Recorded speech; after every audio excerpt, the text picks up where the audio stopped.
The views expressed on this Turnbuckle Tabloid live stream or Turnbuckle Tabloid podcast episode do not reflect the views, thoughts, or opinions of the Rageworks brand, including the Rageworks podcast network, Rageworks content partners, advertisers, and affiliates. Viewer and listener discretion is advised.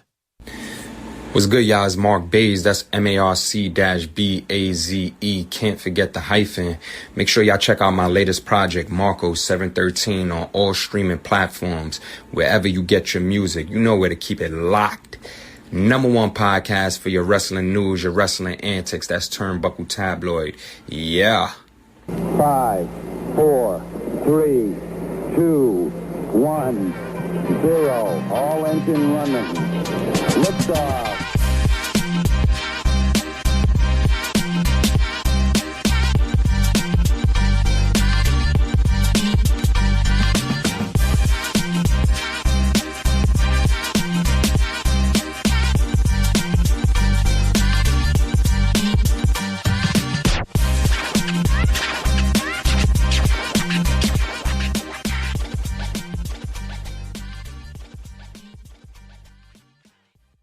What's going on, everybody? Tony G here, better known to the world as Josie's Board, aka your girl's favorite artist. And today I'm here to tell you about my company, Painted in Blue. Painted in Blue is a creative house established in 2017, and we specialize in handmade custom leather goods. We coined the term luxury minimalism because we believe even in your everyday life, no matter how much running around you have to do, you can still stand out and be fly. We create everything from luxury handbags to wallets and some of the best leathers you can find that you would love to carry on a day-to-day basis. So if you believe in looking fly while you handle your business while pushing fashion forward, make sure you guys go to paintedinblue.com. Don't forget to follow us on social media at _Painted in Blue on Instagram and on Facebook at Painted in Blue.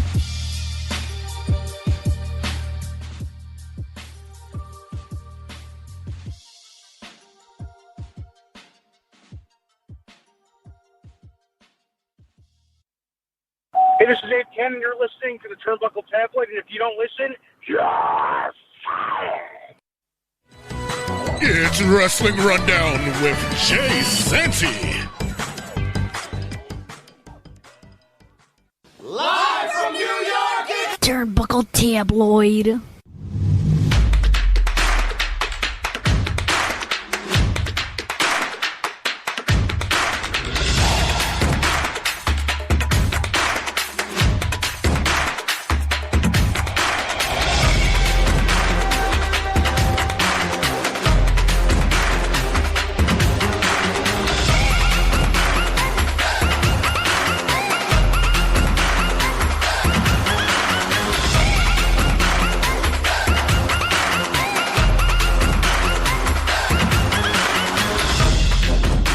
Big shout out to the boy, our family, our guy, Josie's Boy. Shout out to our boy. We just played his ad prior to the segment.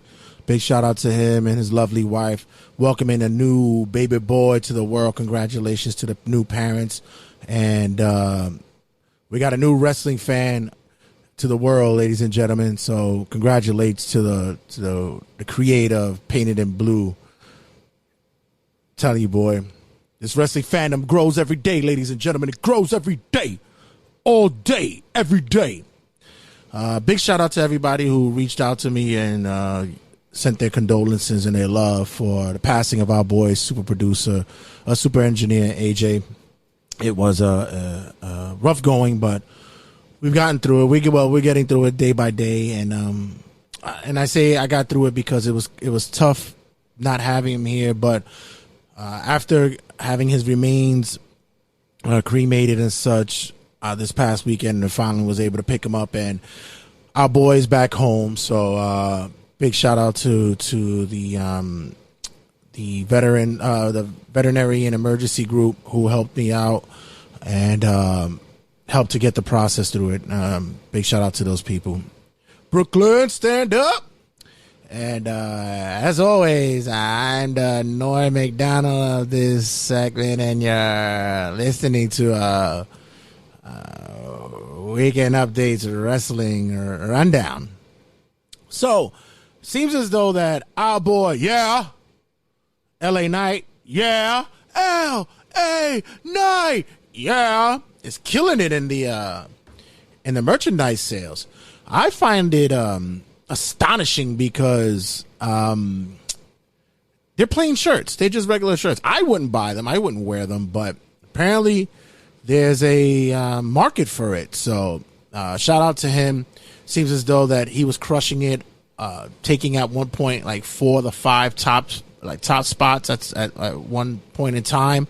The Bloodline now, since I believe that they're dissipating their merchandise sales, I believe they're going to be more separate now. So we shall see how that goes. But other than that, shout out to you, dummy, you. Yeah.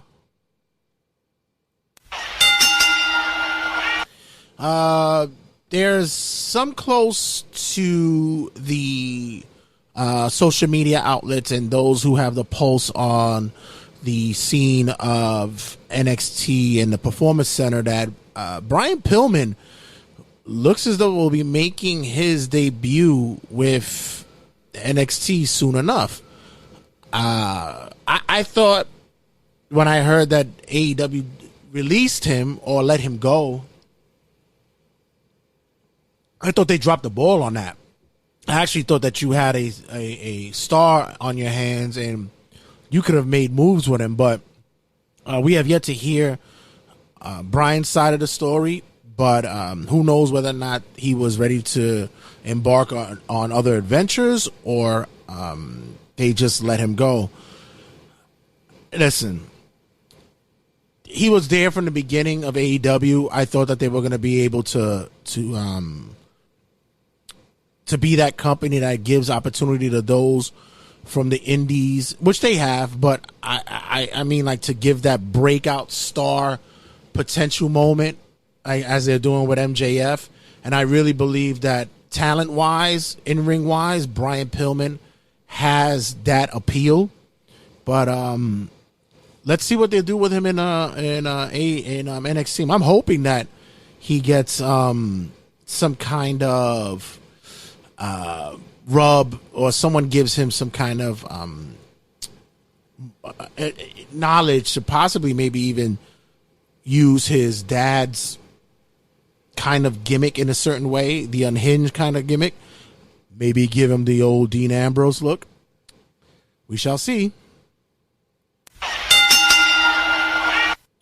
Kevin Owens is is dealing with a legit injury. His timetable of returning is unsure, but he's still been able to be an on-air talent in certain instances. The past week or so, he was off air, but it seems as though he'll be making his return to television in some kind of capacity real soon. Just some quick upkeep when it comes to re-signings and debuts and such.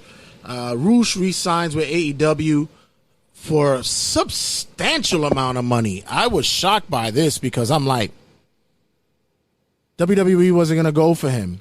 Someone made a post on one of the Facebook groups that I'm in for wrestling, pertaining to everybody who is going to leave AEW is not going to go to WWE, and everybody who goes to WWE is not going to go to AEW. True story, but the schematics of how individuals look at the business these days is that it's easy to say one jump shits to go to the other. And it's not like that. Some people don't work in certain areas as they did in where they previously were. For instance, Kalisto made his Impact debut recently, and it's a good look for him. You know, there's just certain individuals that can make their impact, pun intended, in certain areas, and some just won't work in certain places. I always said that certain styles, certain personalities, certain gimmicks don't work in certain promotions. Not everything is universal, but you know, this is the mindset of many individuals. Also on that note, we have Orange Cassidy made his agent debut in Ring of Honor seem as though that he has been doing some agent work over there. And it looks like Nick Aldis as well will be doing some producer work on SmackDown. I don't know how I feel about this. I know the guy is smart. He has a good mind for the business. He's very sharp. Not sure of how he is booking wise, producing wise. I've heard some good stuff about him in NWA, but the guy's still a talent, and I think they're losing out on using him in that way. I still say that talent wise, we shall see. We shall see, because I think they could use him down the line for his in-ring work. Condolences go out to Adrian Street's family. Adrian Street, if you guys don't know who Adrian Street is, when you look at the early days of flamboyant wrestlers like Adrian Adonis, Goldust, and such, one of the pioneers besides Gorgeous George was Adrian Street. Adrian Street was a British wrestler who wore the flamboyant moniker and gimmick during the 70s and 80s, but was that brash, hard-ass wrestler. In many cases, that would be the kind of persona that would resonate with wrestlers of that gimmick, where you made them look, you know, very flamboyant, very exotico kind, but yet you made them tough as shit and made them badasses. So Adrian Street was one of those wrestlers who did that. I can't say that I've seen many of his matches. I've seen a few, and that strong, hard edge, knock you in the mouth kind of wrestler.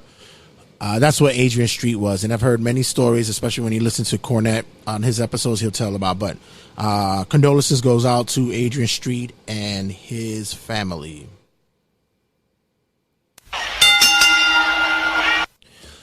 Are the WWE Women's Tag Team titles cursed? We've just seen the titles being awarded to Sonya Deville and Chelsea Green, and once again, one of them goes down. Sonya Deville goes out, and looks like she's going to be out of commission for some time. Looks like it's going to be almost, if not half a year, a little bit more. These titles have, I don't know, there seems to be some bad juju on them. We've seen recently as Liv Morgan going out with injury because of them, and more of that in its history. So some are saying to do away with the belts. They're not worth it. The division isn't flourishing enough to use them. Me, like I tell you guys, give me more belts. Look at motherfucking AAA, or look at back in the days with NWA and such. You give out more belts, you'll get more out of the talent. So I'm more of a fan of more belts. Make it more fashionable to give them more belts. Congratulations to Rhea Ripley and Buddy Murphy for getting engaged. I know a lot of you guys out there are brokenhearted. Brokenhearted. The fans are broken. Rhea Ripley is going off the market. So congratulations to the duo. And for you guys who didn't know, Dominic Mysterio recently got engaged as well. So yeah, I know it's just they should keep it in fade, but whatever. That's a long gone practice, right? So apparently, news has broken that once the merger is completed by the end of September with Endeavor and the WWE, Triple H will no longer be a board member, but will still be involved in the creative aspect of the show.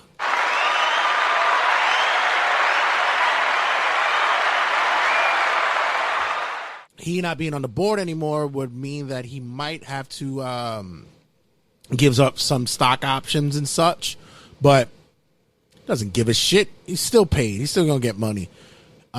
Speaking of Triple H, he had mentioned previously that Vince McMahon is not as heavily involved in creative as many believe. I tend to lean his way with it because after what we've seen in SummerSlam in the past couple of weeks on television, I don't see a lot of Vince-like instances going on there. But I don't know shit. What do I know? I just feel as though that especially since Vince had a recent surgery that occurred, he's not too involved with that aspect. Slowly but surely, the old man is going to be pulling away from the hands-on aspects of the show. So I'm hopeful. You guys should be hopeful as well, and stop bitching and moaning. It'll be all right. Well, looks like my boy CM Punk is at it again. Rumors are swirling around, or conversations are swirling around, saying that CM Punk is a little bit heavy-handed when it comes to his position within AEW, and especially in the, I guess, producing, because it's not that he's been given an exact producer role, but apparently that he has been given some kind of leeway with AEW Collision, and it's not boding well with the rest of the roster. Rumor has it there's still conversations in which the Bucks will not work with Punk, although there was some discussion that Kenny Omega would possibly work an angle with Punk, as tensions are still not eased in that part of the town. Also, there's conversation to talk that Ryan Nesmith, the brother of Dolph Ziggler, who's in AEW, had a altercation, or nothing physical, but apparently a confrontation with CM Punk about a post in which Punk made, or comments made Punk. It was the comments made by Punk in his debut on AEW Collision, in which he referenced the Young Bucks, and Ryan Nesmith made a comment on Twitter, paraphrasing here, saying that CM Punk is one of the softest dudes in wrestling, and Punk approached him about that. There's also talk about that the tension between Hangman Page and CM Punk has not gone away either. In fact, it's intense. It's intensified. It seems as though that after AEW Collision, and you know, they were in North Carolina, they were in Hangman country, which, by the way, isn't he from like West Virginia or Virginia, some shit like that? Anyway, they were fans who, of course, were there, and they were signs up and chants for Hangman. One sign even read that Hangman was right, in which CM Punk made a comment, and this was after the cameras went off, and Punk made a statement saying, with paraphrasing here, that Hangman was right, and the reason why they call him Hangman is because if you look at his toys and his merchandise, it's still hanging up on the shelves. Yikes! Punk also mentioned that he's also the top merchandise seller in the company. So, woof. Yeah, Punk is still at it.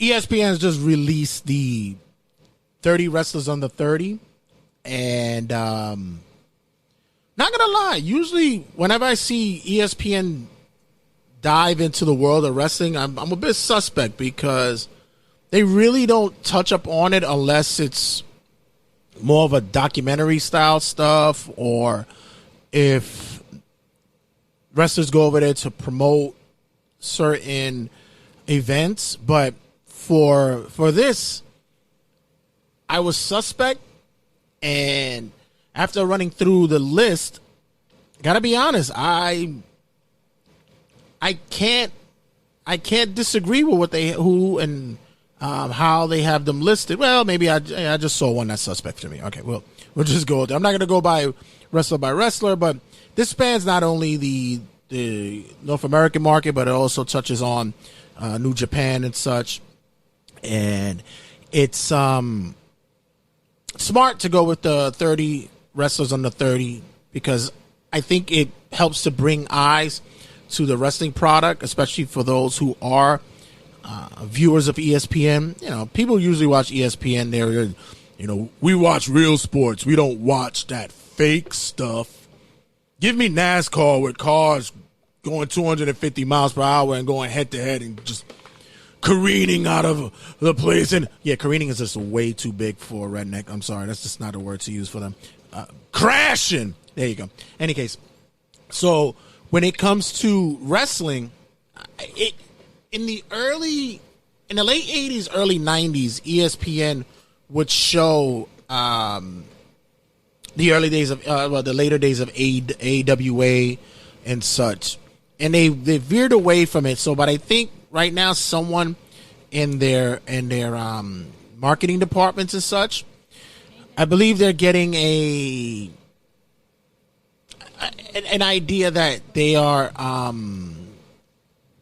seeing a rise in the wrestling fandom. So doing an article like this really, really helps. Good to see that Daniel Garcia made the list. Definitely. He comes in at 29. Tyler Bate as well at 28. A little bit lower than I thought he should be. We also have the women in there as well. Masha Slamovich is there. Ilya Dragunov, Deanna Purrazzo, Jordan Grace. Really? Okay. We get to 20 and Wheeler Yuta is there.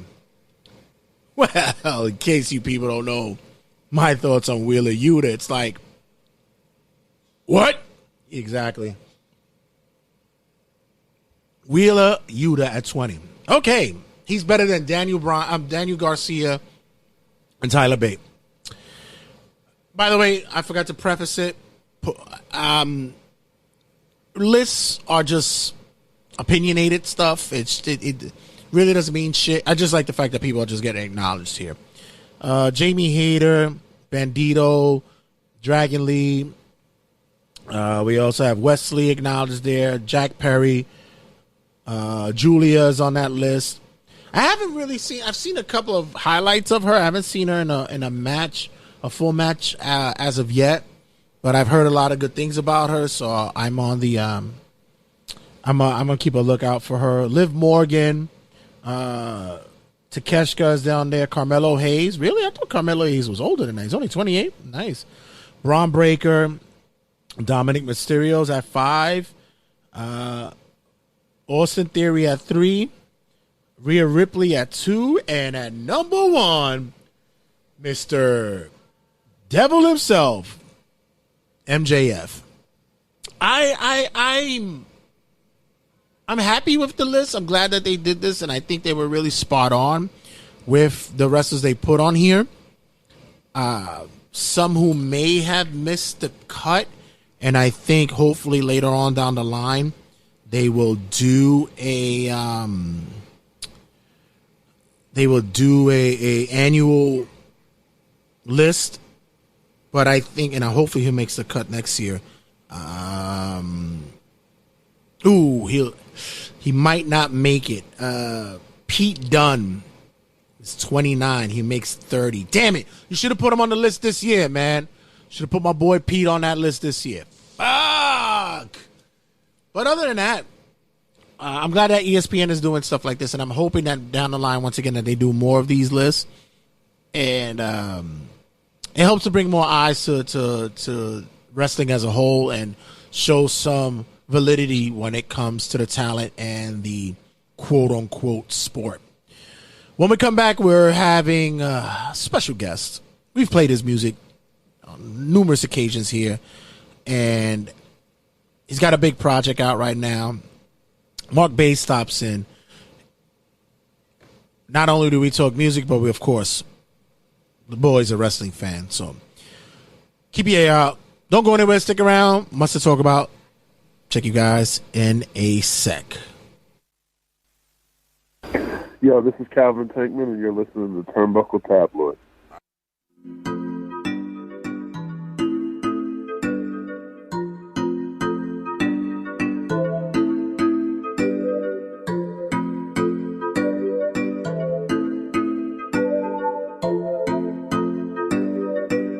Still going 5 in the morning, getting wild in the morning, like I never get to hold you. Like it that you vibe and you want it. I like it that you. Still going 5 in the morning, getting wild in the morning, like I never get to hold you. I like it that you vibe and you want it, but I'm wild in the moment, saying shit I never told you. I see you bopping your head over here. You really vibe to your own shit like that? Like, of course. You really walk down the shit like that, down the street. You like those Dominicans or Puerto Rican dudes that play their reggaeton or their tempo and it's their own song and say, "Oh, that's me." Facts. You like it? Facts. You like that kind of. I can see that though. I could probably get that. I wasn't even listening to my voice though. I was listening to the beat because I produced it. So I was like, okay, Barry Horowitz patting yourself on the back. I was listening to the beat. I was like, wow, I did that. Is it something when you put like those two worlds together, the being a lyricist and being a producer, when you put it together, is it a different like mindset or a different kind of feeling when it's like collectively it's like that whole shit is me? Because I've always thought that when you do like collaborations, like somebody's producing and you're rapping on it, that it's the sense of like team shit. But when you do it on your own, is it something different? It is, as opposed to being in a tag team and in a singles run. Yeah, for sure. Because by the time I'm ready to record, I'm tired of the beat already. So it took me a while to get to a point where I could record on my own music. Like I've been producing for over 5 years now, and this year is the first year that I actually started releasing music that I produced on. Right. Because by the time I produce it, I'm tired of the beat, and I'm like, yeah, on to the next thing. So it is a different vibe. I've gotten to the point where I'm writing and producing at the same time, so it kills time, and I'm a little bit more patient with it. What becomes the first steps? Is it the writing process or the production process? It varies. For the most part, it's production. Sometimes it just starts with an idea, but a lot of the times it starts with the melody. Like the song is built around the melody for me. Yeah, because I've always heard that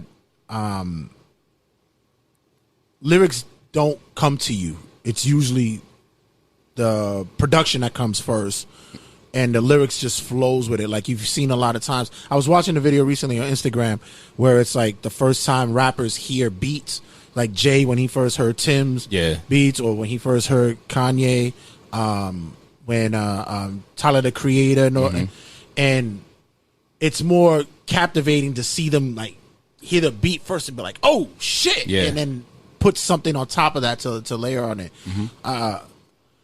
I would find it more difficult to write a beat, like to create a beat, produce a beat off a lyric, because then it's always the lyrics are going to change more. Right. Yeah. So, there was a time and era where I myself was a young and upcoming rapper. Yeah, I remember you with the fade.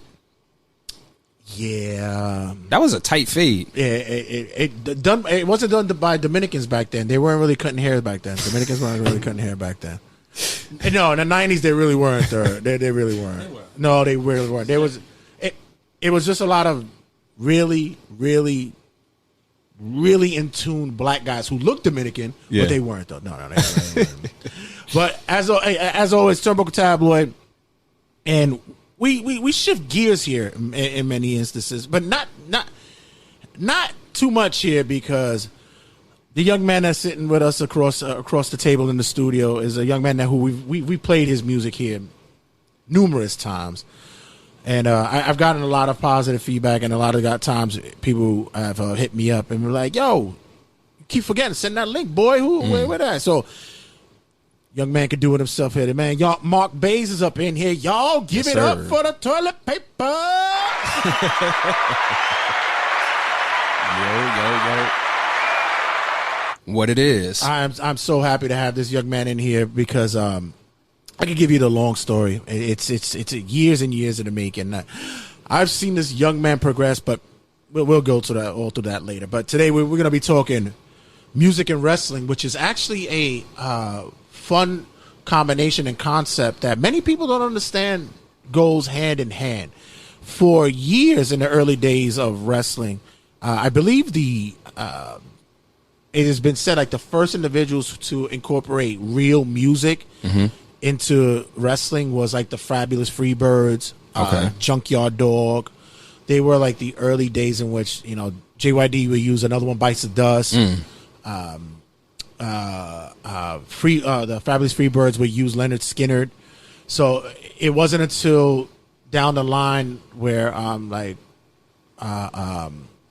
Crockett and especially McMahon realized that music was going to be key to wrestling because somebody needed a theme or recognizable for their wrestlers.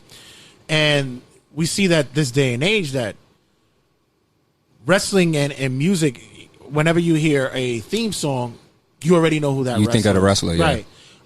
For you, like when you hear like what's like the most catchy is like right now you're wearing a DX hat. Mm-hmm. When you hear that bass, the early you already know that's DX. Yeah. What other wrestling music is instantly recognizable when you hear it?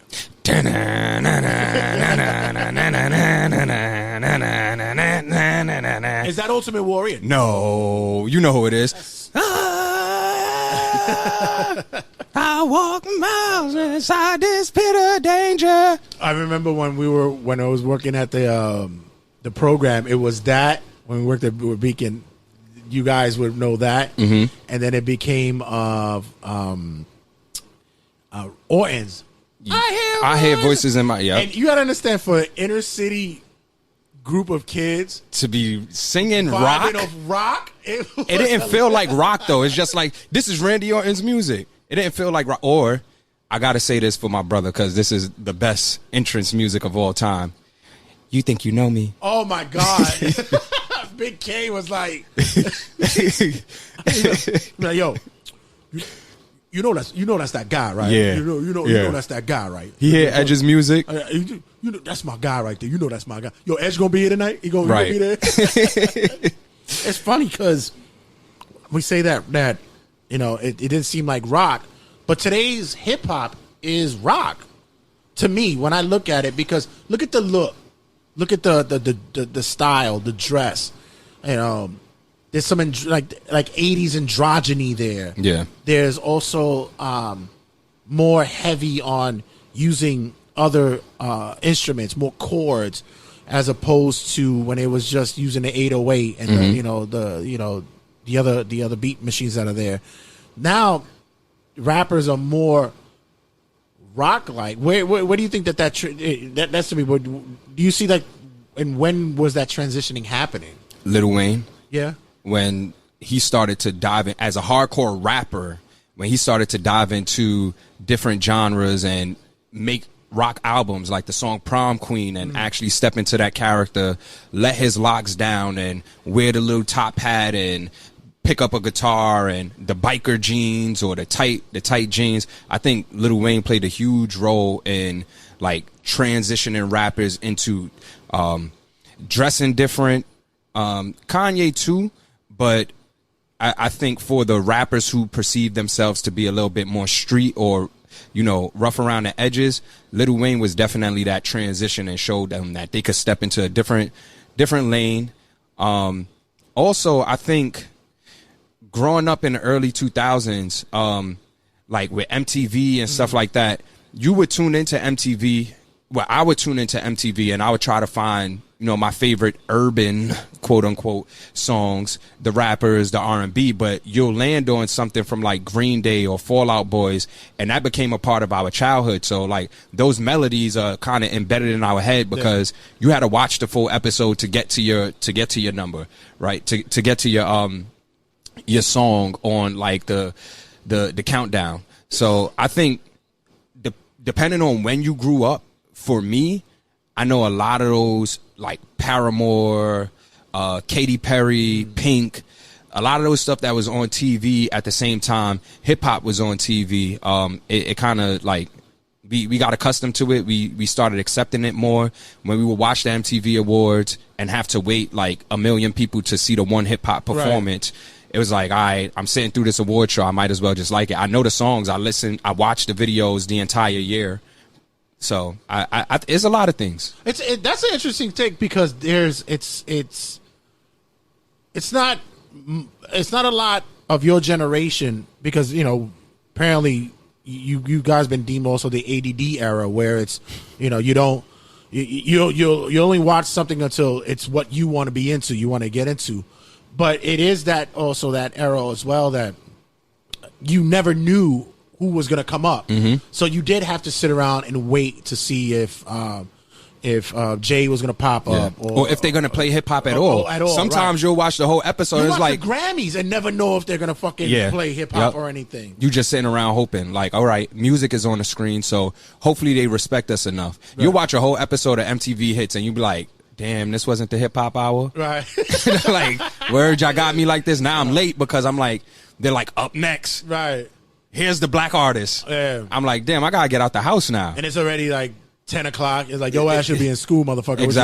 Exactly. Nah, it's for me, I've always, even in the earliest days of rock, where when we saw the ceilings of hip hop drop in from even blues and jazz and such, being incorporated into rock in those early days, and nobody was really catching it. This year, we are celebrating the 50th anniversary of hip hop. Happy birthday, hip hop! Tomorrow, and we're seeing how the progression occurred, but yet that mix was still there. Even the early days of Aerosmith, who heard it, used it on "Walk This Way." Mm-hmm. The genius of Rick Rubin, and Russell Simmons put Run and Aerosmith together, Run DMC and to that together, and LL as L was known as another one that played with that hard drum line, and it's those little. They thought it was gonna be niche kind of music, and then later on in the mid to late 90s, you get bands like Limp Bizkit who would do the mashup. Who got the Resident Rock guy? Well, who's the other one? We got who played with hip hop? We got Papa Roach, not Papa. Well, you can say Papa Roach a little bit because Kid Rock. Kid Rock definitely. No, that played hip hop and rock together. So those mashups. Limp and Linkin Park. And which is another thing, the incorporation in rock with Beastie's interesting. Are you a Beastie guy? I'm not. I'm pretty sure by the end of my life, like I will grow some appreciation for the Beastie Boys because I'm that type of person. Like whoever means something to the culture of hip hop, no matter what it is, like eventually I have my time where it's like, okay, this is why they mean something. Yeah, but the first albums of Beastie, License to Ill, Paul's Boutique, you would definitely get where they're coming from. They came in niche with that whole funny, gimmicky kind of rap rock, but they are a big influence later on down the line of what's happening now with hip hop. That I think that's something you should you take a listen to. But they're being commercialized. That and them being white, but also being recognized and acknowledged as the early days of hip hop is a big thing for them and what their culture really is. There's a producer who I was listening to their documentary not too long ago on YouTube who explained the real true importance of Beastie and how rock was so influential these days. Nowadays, it seems like it's not, the rock and rap synergy. It seems like rap is just basically the new rock now, in my opinion. Who like is this something that's going to stay? Is this something that you think that we'll see, since we mentioned the 50 years of hip hop being celebrated? Are we going to see a transition? Because your music doesn't seem to really correlate that way. You seem more sophisticatedly old school. I say. Is there do you think there's a transition coming up sooner or later? I don't know if it's more if it's a renaissance, I may say. I don't know if it's like rap or hip hop is the new rock. I think artists are more fearless now, and they don't. And this is not all across the board, but they don't mind being melodic. They don't mind incorporating the things that they actually grew up on and incorporating that into hip hop. Like, hip hop is kind of genre-less now. Mm-hmm. Like, it's a genre-less genre. You can't really. It's hard to find some of the elements in hip hop aside from like the drums and stuff, which the drums are now trap drums, which came from the South. That's the hardest, most recognizable element of hip hop. But like, with the auto-tune, being able to use this new technology so that you can sound like you're singing, so that you can create a melody, I think it's more so that it's genre-less, because it's not just rock that's incorporated into hip-hop. There's still like, that counterculture element to it. I'm not a huge fan of it, like the drug rap or the violence or stuff like that they incorporate into the melodies. It's not supposed to mix, but it mixed for some reason. Like, I'm talking about killing this person while singing. Right. But I do think we're gonna go to a transition period, because what I'm seeing is that people are tired of the same thing, and it's becoming very formulaic. Like, anybody can jump on a computer and just use auto-tune. But it seemed like the people want more now. Like, we've gone through 10, 15 years of the same thing. And now no artists really stand out unless you're actually doing something different. Still to this day, the most successful rappers are the ones who are actually good. They aren't the ones who are like, just getting into it for nothing. Like, it's actually the ones who still do care about the elements, the core of hip hop. Like, Drake is still one of the most popular rappers. J. Cole, Kendrick. We keep bringing these names up, but these are the people who are standing the test of time, and everybody else who's doing something for the moment, they fizzle out. Yeah, it's good to hear, because Nas just released his album, and he's got like critically acclaimed following and praise for it. Because it's like, you get that sense of, everything is what's happening now with today's hip hop, but we can still always draw back to where the essence came from, the early days of what it was.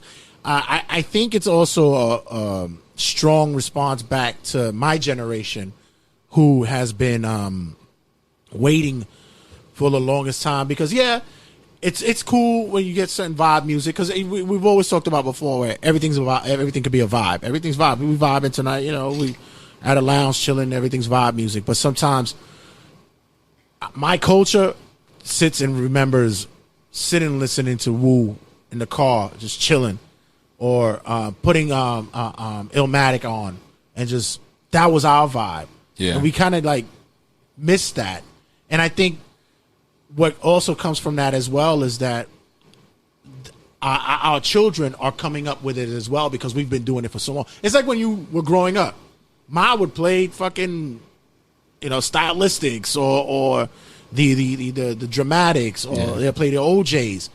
And when you get older, it'll pop up in a commercial or some shit, and you'll be like, oh shit. Yeah, I recognize that. And I think that's what's happening now with your generation when it comes to music now? I would say that they're sampling a bit too much without changing anything. The samples, they're recreating a song. It's like a remix to the song. It's a remix of a remix, because I'm hearing a lot of songs that, a lot of bad boy shit, and I'm like, don't you know where the fuck they got that shit from? Well, Diddy is doing that. Like, Diddy is finding ways to make money. He's allowing his son to sample the songs. Is he the Jordan No. of... No. He's not the... I mean, talk about the Jordan sneaker brand of music, like, because he's just taking an old beat and just putting new color on it, and now it's a new song. I don't know, because... And I love Diddy. And I respect what he's doing. Is it selling as much as the Jordan, or is it as successful as the Jordan? No, I'm just saying the way that the way they're recreating the it. recreation. It's like, Jordan 1s, yay. Now we got I Jordan think he's 1s just. that are like I think he's 15 having different colors. Yeah. Woohoo! I think he's having fun and to like share the wealth with his son. Like, if his son ends up being successful, like super successful in rap, that would be a blessing. He has everything that he needs, right? But all the samples that the great samples, it got to be cleared through Diddy, right? Yeah. Diddy is the hitman, so like his son is gonna have first dibs on it, and they're recreating that thing. But to circle back to the point that you were making about like how we're getting back to the essence. I don't think it's all across the board. I do think that the ease, the technology, like the new technology that we have, allows kids to have access to hip hop. Like, before, we would see our favorite rappers, and even though they were young, they looked and felt like grown men. Right. Now, it just seemed like kids making music. So when grown people listen to it, they're like, I can't listen to that. And I'm pretty sure back then, like, older people was like, nah, turn that trash off or whatever. But now it just feels like I'm seeing more kids make music and not really talk about something that means something. Like, it's the same content. It's the same thing. And I think it's because, like, kids are all going through the same experience. They're online. Right. They're looking at what to talk about. They're being told what to talk about. So that's what I see in hip hop, what's being popularized. They run the internet. So when it comes to the numbers and stuff like that, it's going to look like that's the most successful thing that's taking place.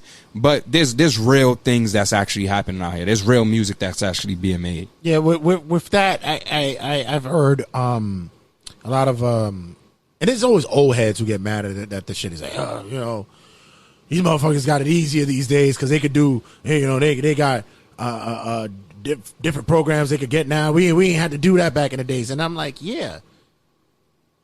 Then you use it. You take what you didn't have before and use it now. You try to build on something that they're using now. I'm not mad at a 13, 14, 15-year-old kid who's crushing it in front of a computer, able to make beats. And shit is hard. Yeah. I'm not mad at it though, because it's that outlet of creativity. I'm not going to say that everybody's good. Listen, there's a lot of people who sat there and strummed the guitar and think they're going to be the next rock star, but still can't do shit. But the fact that they're having that avenue that they can do that makes it worthwhile, because you never know. Listen, there's in the early, like there's certain instances where you would never know that you're good at something until you try it. And a lot of these kids are using that. My whole thing is that now maybe it's not my it's not my forte for someone to go into it, but it's all about chasing that dollar now. They think it's easy. It's going to be crazy to chase the dollar for it. And that's what I was going to say. Yeah. They all don't. Everyone don't care about it. So I'm not on the side. I'm not on your side. Like, it's good that they have. I like the creativity aspect of it. No, but no, it's because it's the same thing with the podcast game. Everybody sits there like, everybody got a podcast now. Yeah. Hey, come listen to my podcast, and 80% of the podcast is about relationship and sex. Yeah. If you don't care about it, then I can identify that, so I won't tune into it. And most people, 90% of people who's jumping into it, hip hop or rap or music, is a lick. So like they could just make quick money off of it. Right. So But what's quick money though? Like, or they think they can. Yeah, they think they what's can. Quick money? The idea now everything is. You better have a certain fucking amount of views or fucking streams. And that's the other point. It's not only about the quick money, it's about the quick view. Like I don't think some of these people care about making money because they'll worry about their contracts or how to make money at the end. Like when they realize, oh shit, I have all these views and stuff, but I haven't seen anything from it. People will be 5 years into their career and then start asking where the money is because they care about the views. They care about grabbing a screenshot of how many people tuned in, who verified that this shit is cool just by liking it so that they could show it to their following. Like, this is the amount of clicks I'm getting. More people should tune into this. And in 5 years down the line, they're like, oh, where's the money at? Right. We're going to get into the new project, but on this new project, I had to find a way to actually be compensated for the music that I've made. Like, I've made more money off of this project just by taking a different approach than I've made in the 7 to 8 years that I've been releasing music. And I've been releasing on streaming platforms. Right. And I'm like, I haven't seen as much as I made in the 1 month that I released this project. And it's because I had to take a different avenue. I had to care about my marketing. Right. I had to care about how much is coming into my pockets. Like, I actually had to put my mind to it. Yeah, I said, I've been doing this podcast for over 6 years, and to be and honestly, I've not seen a red cent dime from doing it, honestly. And many times I do advertise, all the time I do advertise it for free.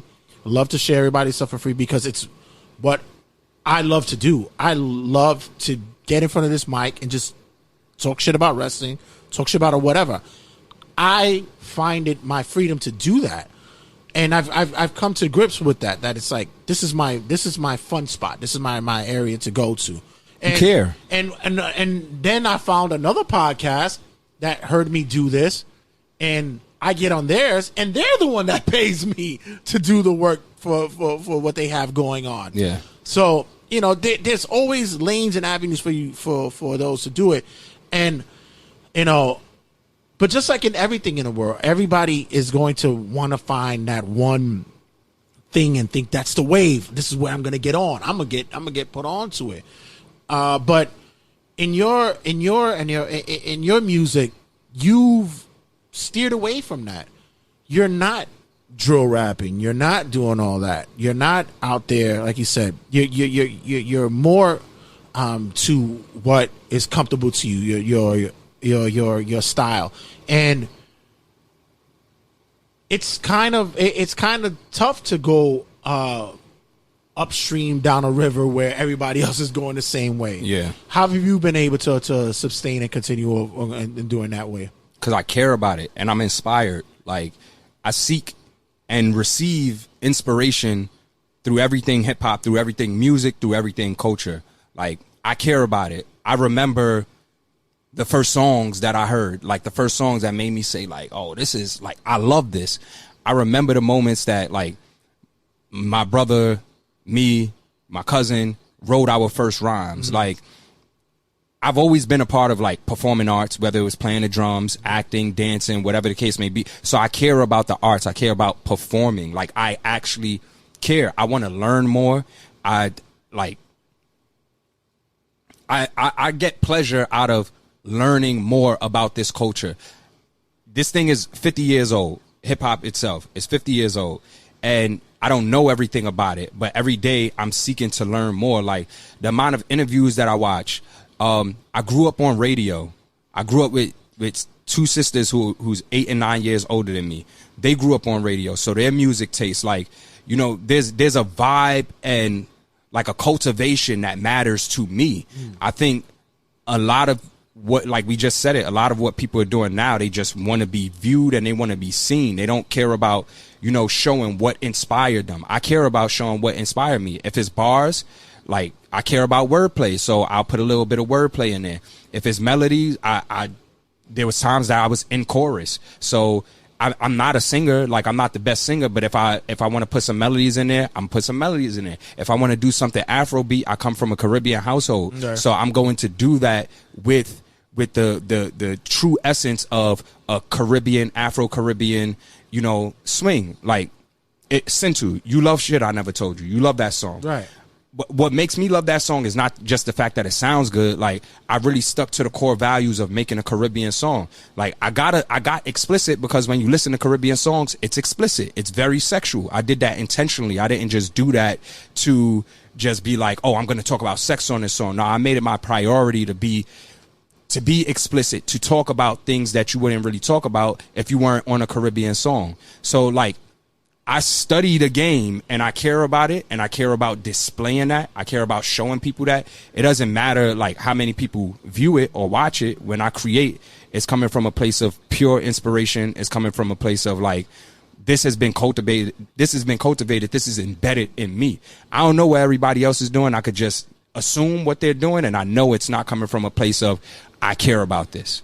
Speaking of caring, how many times does money come up when you tell people what you're doing? You know how many times I just want to fucking take my two fingers and do the Three Stooges and poke somebody in the fucking eye and tell them, I've been doing podcasting for 7 years or such, and I have a wrestling podcast, and I was doing a sports program before that. Really?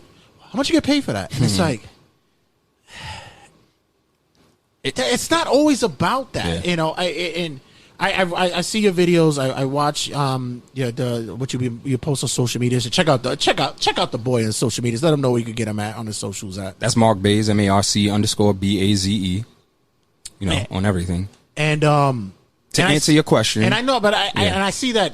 I see the audiences that you perform in front of, and the other artists that's around you, and you could tell that, it's good to get a paid gig or whatever the case may be, but you also, like I said, enjoy the fact that you're out there putting out on a performance, you're sharing with everybody.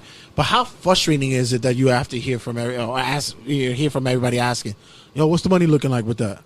So the money conversation is not frustrating like the way that you described it, because everybody know rappers don't get paid shit, so they don't ask them anything. How much you getting paid? Like, they know we don't get paid, but still they'll ask about they won't ask. You get paid per views? No, I don't even tell people that I rap. If they discover it, they discover it. Okay. I don't, when I introduce, I don't say I'm a artist or anything. No, I don't say that, because like the look that you get is like, it's almost disgusting and embarrassing. And like, oh, you too, another one. Right, so they automatically think that like you're them, like you're other, until they go to your page and they like, oh, he does this. Like, I don't even have to ask him. You go to my page, is not anything outside of music. Right. Everything that I post is music or wrestling, right, or something inspirational. Right. So the money conversation isn't frustrating in that regard, but it's frustrating when you want to do something and you want to collab with other people,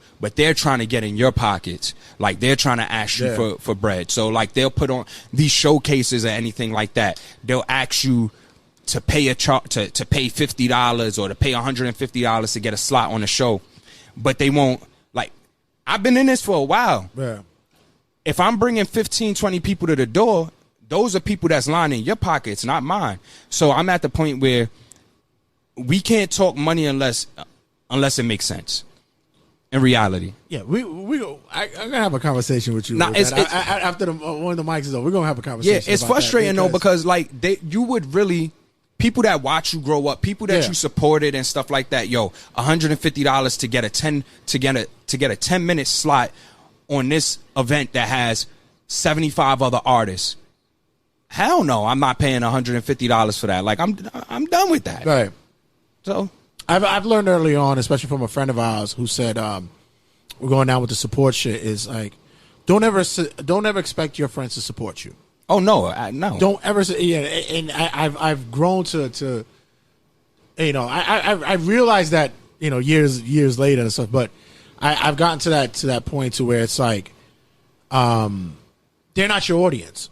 No, not at all. You gotta find your own audience. Yeah, they're not your audience. You gotta leave.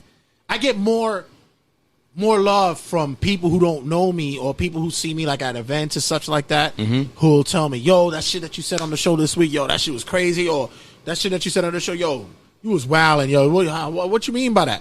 Then when people who are wrestling fans and your peoples, and they don't listen to your show.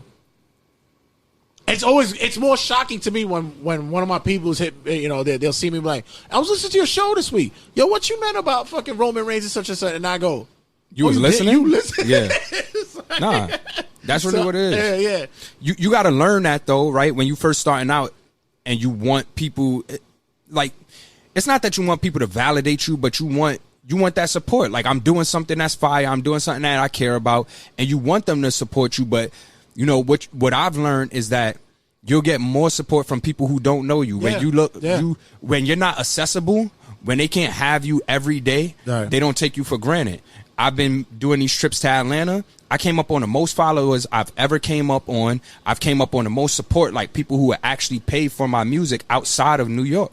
And you find that that's interesting because, and that's probably a hiccup of mine because I'm so centralized because, if it ain't a New York wrestling show, I'm not going to it. I just recently went to a Jersey show. If it wasn't WrestleMania, I wasn't going. But shout out to our boy, Good Dad Angel. We went to support our guy. He was refereeing a show not too long ago, and we took the ride with him. And I got more of a better vibe out there in Jersey because they were like, "Oh, you a New York cat that does wrestling show, wrestling podcast. What you guys talk about, whatever." And I got a little bit more of a following there, and that's just in Jersey. Yeah. When you stay centralized, it's just like, he's another one of us. He's another one of us. Yeah. Yeah. So it's good that you saw another word when you go out there where that's a brand new audience that hasn't heard you yet at all. How's the new project going on? And then we're going to go down the line of that, but for the new project, what was the thought process of putting that together? So it's the 50th anniversary of hip hop. I could not sit with myself and not put a project out. Like, one thing that I struggled with was productivity. I'm always creating, but actually putting something out, I get stuck on being a perfectionist, and then I end up like delaying a project, or like you'll go to my Apple Music, it'll be like, oh, you ain't dropping a year and a half, you ain't dropped this. So I knew this year I wanted to put something out, and there was a lot of transitions that I've gone through this year, and I was just trying to figure out like what's going to be the inspiration, how am I going to put something out that's quality, that doesn't feel like what I've done before. So it started with like me just seeking inspiration, going to a lot of live shows, people that I've never seen before, but people who are captivating their audience, and looking for a sound. So I found the sound. I wanted to put something out that wasn't too long, which was like, the project is like 9 minutes. Right. And actually, I wanted that's pretty good. I like that. I wanted something that reflected what I was going through now. Everything else that I put out in the past, I sat on that music for about 7 months to a year to 2 years, 3 years. Like, I've sat with these songs for a minute, and I wanted this project to feel fresh. When I put my older projects out, it didn't feel fresh. So like the promotion behind it I wasn't enthusiastic about promoting it. With this project, the latest song that I recorded was 5 days before the project came out. So it was very, very fresh. In terms of the title, Marco 713, I wanted to drop on my birthday because I really didn't have a marketing plan. So I felt like for the time being, the best marketing plan would be to just drop on my birthday when everybody's going to show me love anyway. Right. Just show love to the project. So I was going to name it 713, which is my birthday. And I was like, how is that going to come off? How is that going to look? And I was looking at the 713, like just writing it down, like, what is the cover going to look like? And then something just hit, and it was like, you could play with Austin's merch, with Steve Austin's merch. Right. So I was like, Marco 713. I still wanted it to sound a little bit biblical, but also be a play off of Stone Cold Steve Austin. So ultimately, like, this project is a birth date project from the songs that are on it. Like, I have my mom on this project. It's kind of like a rebirth.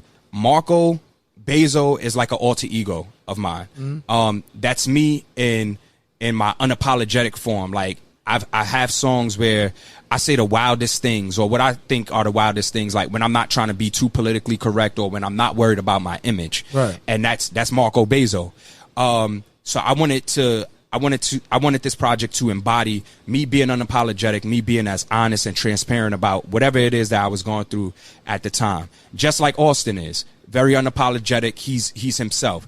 So I, titled it Marco 713. Like I said, everything it comes down to this being a birth date project, even with the parental advisory sticker being on there. Like the need, it's not just explicit content, please be advised, right, but the need for parental advisory in life.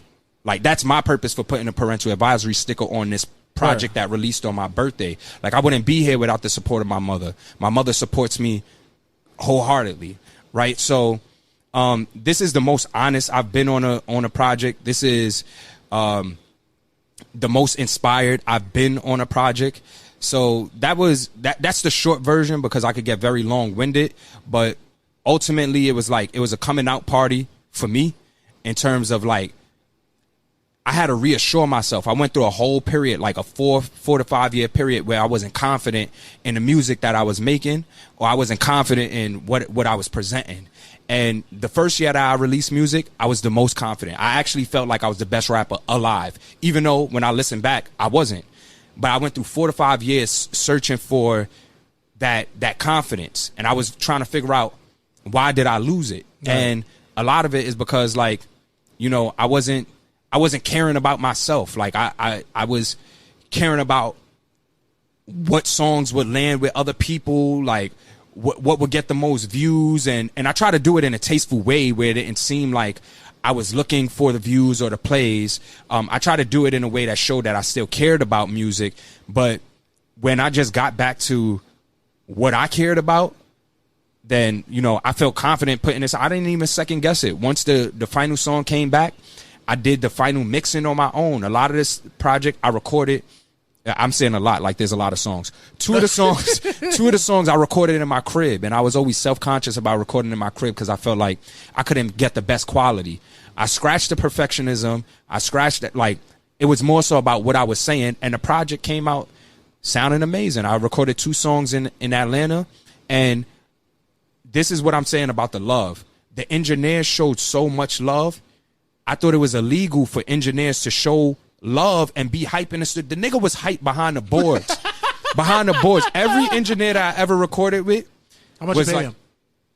$50. Shout out to .com. And I gotta shout him out because this dude. Say it again. What's his name? .com. Yeah. .com. Shout out to .com. This dude. Listen, for $50, I ain't it was $50 an hour. It was $50 an hour. But I ain't jumping around for you for $50 an hour. Yo, so. this dude has 27 platinum plaques. Like he's QC's he's QC's engineer. And I didn't know that until after the session. Right. And we sat there, we vibed, and this dude was like, from the first song, when I came in there, he paused it and he was like, I love when the artists got their motherfucking shit together. Let's go. And he's standing up. He on live. I've never seen an engineer show this love. And this was $50 a lot of $50 an hour. He's like, you done?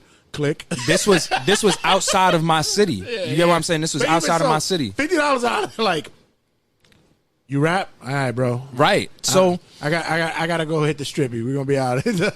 Dude show so much love. That's beautiful. Show so much love. And then I recorded the last song at Skyloft Studio 2E Studio in Brooklyn in the Navy Yard, and that's how I wrapped the project up. But overall, this is a project that shows me at my core.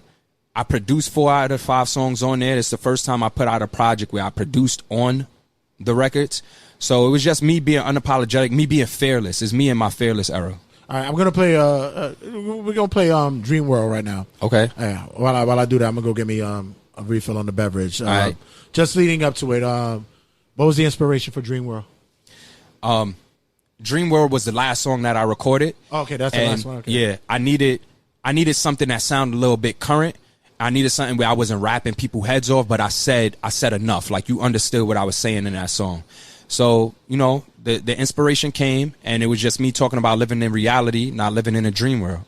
Wait, like I said, where can they get the music at? Everywhere. It's available everywhere, but go to my Instagram, click on the Bandcamp link, and pay the $7.13. All right, guys. Let's get a sample. We're gonna get back with Marc-Baze. Let's get a taste of our boy doing Dream World over here. All right, guys. Give the boy some sampling. All right. Don't you like the keyboard? Don't you sound so music? Don't you agree? It sounds so beautiful. It's me on the keys. No question that had to be. Tell me why you really mad at me. You been living in a dream world, now I'm only focused on reality. Can't be living in a dream world, no, a nigga need a little clarity. We was posted in a dream world, had to turn this shit into a tragedy. Like, no question that had to be. Tell me why you really mad at me. You been living in a dream world, now I'm only focused on reality. Can't be living in a dream world, no, a nigga need a little clarity. We was posted in a dream world, how we turn this shit into a tragedy. Stand on my own, you gotta respect it. King on the throne, they gotta accept it. Bet on myself, I never been desperate. Man, I'm $1 billion investment. Most of you niggas ain't getting the message. Pressure make diamonds, I ended up precious. Down for the ride, you taking the exit. Knowing you in the presence of a legend. Know that you fell in love with the aura. I ain't trying to get you caught up. Killing the vibe when you speak of the past. Every time that shit get bored up. Ain't trying to get caught up in making it last. But you wanna hit me with more love. Ain't trying to get caught up in making it last. Why she keep giving me more love? Ain't the right time with a shame. I'm trying to heal from the pain. Came with the baggage, no claim. This ain't an even exchange. Your love and my love ain't the same. Guard your heart and go love yourself. Give you what you giving to someone else. Fell in love with the process of making a dollar, so now we just building up wealth. No question that had to be. Tell me why you really mad at me. You been living in a dream world, now I'm only focused on reality. Can't be living in a dream world, no, a nigga need a little clarity. We was posted in a dream world, had to turn this shit into a tragedy. Like, no question that had to be. Tell me why you really mad at me. You been living in a dream world, now I'm only focused on reality. Can't be living in a dream world, no, a nigga need a little clarity. We was posted in a dream world, how we turn this shit into a tragedy. Stand on my own, you gotta respect it. King on the throne, they gotta accept it. Bet on myself, I never been desperate. Man, I'm $1 billion investment. Yikes. It's funny because we have the Will sitting here, right? And the Will is one of your early days as well. Yeah. Mr. Rockman. He was one of the guys from the Beacon program that was so different from everybody else that was there. Yep. He's Dominican, by the way. But big on rock, had a different look, had the goth or whatever. The goth look. And trench coat in the middle of the summer. Right. And at the same time, like we mentioned earlier about with the kids of the program and such, there was a draw to the rock without even knowing it through wrestling. Mm-hmm. The Will brought the same look to that as well. And then now fast forward like maybe 15, 20 years later, a lot of the kids are fucking looking that dressing same like way. Will. Exactly. You started something, Will. That was 2002, by the way. Hot in Here was out when Will was dressing in all black. Yeah. That was the summer of Hot in Here by Nelly. So with the new project with Marco 713 and such, it's by the way, I'm mad at you because you didn't bring me a shirt. Because I'm rocking that shit in the next HOG show. You better bring that shit to me. I got you. What's the giveaways and the takeaways from it? What's the gives and the takeaways from it? Because there's always the plus and minuses of it. And when I say this, because sometimes you think about you're moving away from something that you're accustomed to, what you're used to. Yeah. I just recently had done a transition with my show. I was very steadfast with this is what we're doing every episode. Episode 1 this week is this, and this. Episode 2 will be this. Then, after thought process, scheduling, the way content was and material was coming, it became one of, whatever I have in front of me, whatever I'm ready to go with, I'm just gonna go with it. Yeah. And I saw an influx of followers and listenership with that because it's almost like you never know what you're going to get. But I also said to myself inside, I was like, shit, I like my old ways. I like when I was structured. Mm-hmm. So what did you take from with this album as like a giveaway or takeaway? Was it like, difficult to pull away from the old way? Like what did you see as? Nah, it wasn't difficult at all. Like I said, I was hella inspired. So I would say like, the takeaways were stay true to yourself. When you lose yourself, have faith that like you'll get it back. Like life is a journey, and sometimes you got to go through it in order to learn whatever lesson it's trying to teach you. So just stay the course. Take accountability when you need to take accountability, especially when some of the pain that you go through is self-inflicted. Those are the main things. Like I have a long list of takeaways, but be fearless in your approach. Do it with love. Don't take anything personal. And when you do have to take it personal, you know, hold everybody around you accountable. Like don't just be too passive. Don't be too passive. And I had an issue with that. Like just being passive because I'm not confrontational. But when you're sure of yourself, like you can't allow people to step on you, or you can't allow yourself to step on yourself. You got to boost yourself up. So if nobody is going to validate you, you got to validate yourself. And yeah, just stay the course. Stay the course. How is it that now you're anticipating or thinking about what's this project is, but like what how, like what's the next steps? Like, are we looking at how we start using our performances? Are we gonna thinking about maybe the piggybacking on possibly using this as a next step to our next project? Yeah. Like, because nobody looks at the forefront. Everybody looks at the now. Mm-hmm. But yet still it's like, okay, I'm seeing a little success here. Do I ride this out? Like what do I do with this? Do you look that way, or you just looking to just continue, just ride it out for the moment? Staying present with my blessings is a blessing God gifted this man. So it just like riding it out, developing the marketing strategy for it, because going in I didn't have a marketing strategy. It was just like it took a month and a half to drop the project. So not letting it fall on deaf ears, making sure as many people hear this project as possible, but also using this high that I'm on to stay in a creative space. Right. So definitely performances are coming. I have a performance coming up. You need to start doing performances when I'm off, because you're getting me angry with that. Your schedule seems like it switches around all the time. All the time. So and it's getting worse. I'll let you know in advance. Following the project, I performed at the Usher's New Look Disruptive Vader Summit, which is Usher's nonprofit organization in Atlanta. We had over 300. Cheap pop! Yeah. I had to. We had over 300 people in attendance. Performed on the same stage as Cody Shane, the same stage that Usher walked on. Yeah. So like you said, I am seeing some success from it. This project looks a little bit more professional than the other releases. But in terms of what's next, like I said, riding this high, pause, and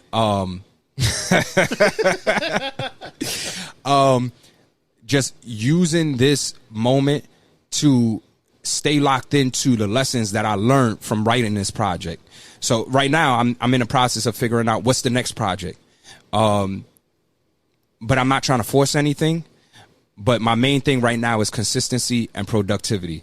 Not taking another step away from it, because like I'm getting a little bit older. I'm getting older, and you know I want to take advantage of every moment that I got right now. So that's where I'm at with it. So I don't know if I answered the question. We're no, doesn't matter. But I am mad because I'm like, that Marco 713 shirt. It's tough. It's tough. It's tough. I got you. So, with the inspiration, of course, from Stone Cold, and being a huge wrestling fan that you are, and I always remember and love when you were part of the Beacon program, that when we went to wrestling events, you were the most hypest out of every other. All the kids were going in at that time like, ew, really? We're gonna watch this? And then after they went to the event, they were so fucking hyped. Right. But you were like the flag carrier, and he was like, "You're gonna you guys are gonna love this." Right. Because you were always on it. How How do you see the simulation, the correlation? Because I always said it in one aspect or other with hip hop and wrestling.